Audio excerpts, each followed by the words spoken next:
Poilievre. Thank you very much. Justin Trudeau rammed through an omnibus bill to amend the criminal code, allowing accused corporate criminals to avoid prosecution. He then assumed that the top prosecutor and his attorney general would play the game and help SNC-Lavalin, a company that had given over $100,000 in illegal donations to the Liberal Party. But the top prosecutor said no. So he went to his attorney general, assuming that she would play his game and help his friends. She said no. He pushed harder. And over a 4-month period of non-stop pressure, they tried to bully her into violating her own principles. Justin Trudeau expected a parent-child relationship would unfold and that he would get his way. The architect of all of this bullying, of course, was PMO puppet master Gerald Butts. And over a 4-month period, now documented clearly, they pushed and pushed and pushed. Jody Wilson-Raybould stood on principle and said no. And so Trudeau and Butts fired her as Attorney General. She spoke out, and then they kicked her out of the caucus altogether. This sad episode marks probably the most grievous example of political interference in our criminal justice system in modern memory. Trudeau tried to distract from it all by having his puppet master, Gerald Butts, take the fall and resign in disgrace. Now, his hope was that Canadians would believe that he'd learned his lesson. But this week, we find out he learned nothing at all.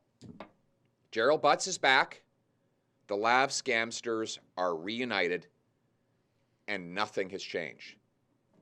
If Trudeau and Butts are returned to power, we will see more SNC-Lavalin scams. The modus operandi that we saw in this scandal will continue, and it will worsen. There remain unanswered questions. How much, if anything, did Butts get in the way of a severance when he resigned in disgrace?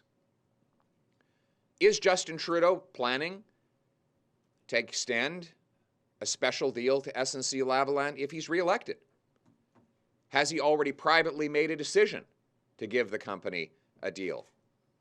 And would that deal be handed over to the company before Christmas if Trudeau is back in? But one thing is for sure. This week's news tells us a lot about Justin Trudeau. The Lav scam bully is in, and the principled women who spoke truth to power are out. That's everything you need to know about Justin Trudeau's ethics. Abigail Binman, Global News.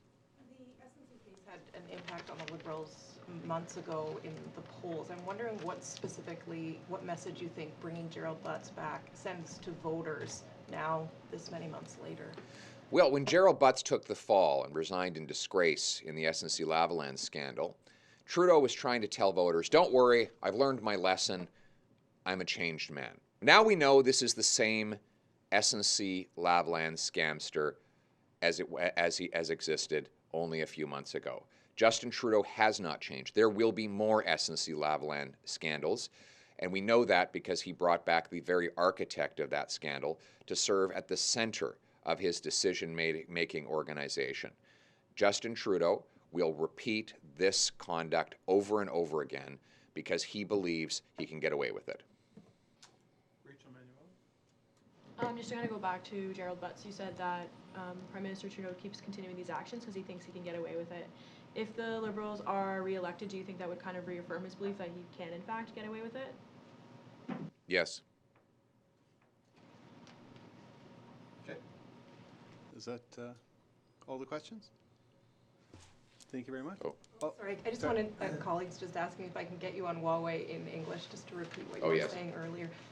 Andrew Scheer's already said he's going to ban Huawei from Canada's 5G network and protect Canadians and our security. I think the latest news that we've seen on the subject has confirmed that Mr. Scheer's position on this question was right all along. Thank you. Thank you.